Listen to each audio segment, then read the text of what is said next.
Bonjour, je m'appelle Dolin Lara, je suis de Saint-François. Je suis une formation en agroalimentation, agro-transformation.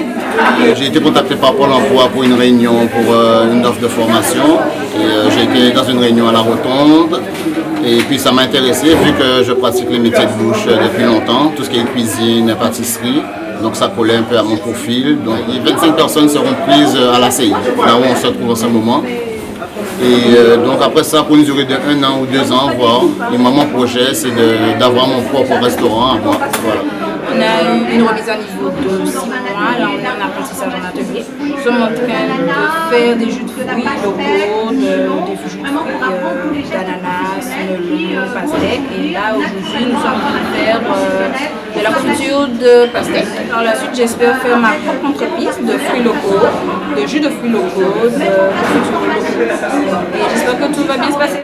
Je m'appelle Guillaume André, je viens du CFPPA de Florac en Lozère, en France, qui est un centre de formation très destiné aux agriculteurs qui veulent transformer leurs produits fermiers, voilà, tout type de transformation, produits végétaux notamment, les fruits et légumes. C'est dans ce cadre-là qu'on vient ici en Guadeloupe pour former ce groupe de jeunes en réinsertion, leur apprendre toutes les techniques de transformation des fruits, que ce soit les confitures, les jus, les nectars, les sirops.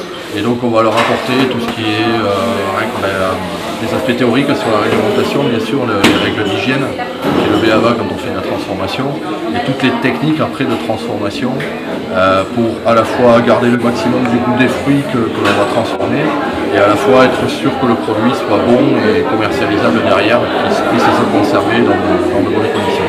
Cette formation est en fait une action préparatoire au brevet professionnel en transformation agroalimentaire. Et donc ça donne vraiment à ces jeunes toutes les bases techniques pour plus tard faire de la transformation. Une partie d'entre eux seront intégrés dans ce chantier justement d'insertion, donc dans le fonctionnement de cet atelier.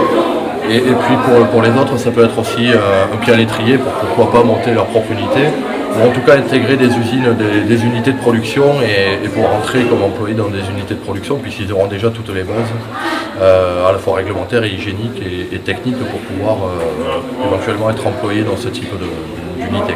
L'agro-transformation, en fait, ça fait partie à peu près de tout. Lorsque vous prenez de la viande, vous faites des saucisses, ou bien que vous faites du boudin, vous transformez une matière première en quelque chose d'autre, en un produit.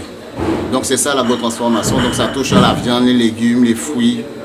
Et c'est varié, il y a 14 filières dedans, donc il y a la boucherie, il y a la cuisine, c'est vaste. Les produits laitiers, voilà.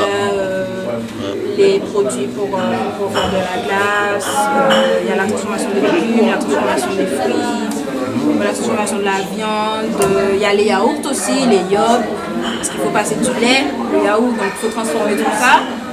Et voilà, il y a de la viande aussi quand on fait les boudins, quand on fait les chocolatas, les merguez, tout est transformé. Saucisses aux herbes, etc. Il faut rajouter les épices, il faut rajouter tel composant pour après finaliser. Il y a toujours un dosage. Il faut toujours respecter les dosages. Le poids de la viande en fonction des épices, etc.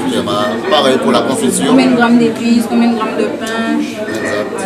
combien de grammes de kilos de viande. Exact. Combien d'épices, tout est calculé en fait. Il y a beaucoup de mathématiques dedans. Voilà.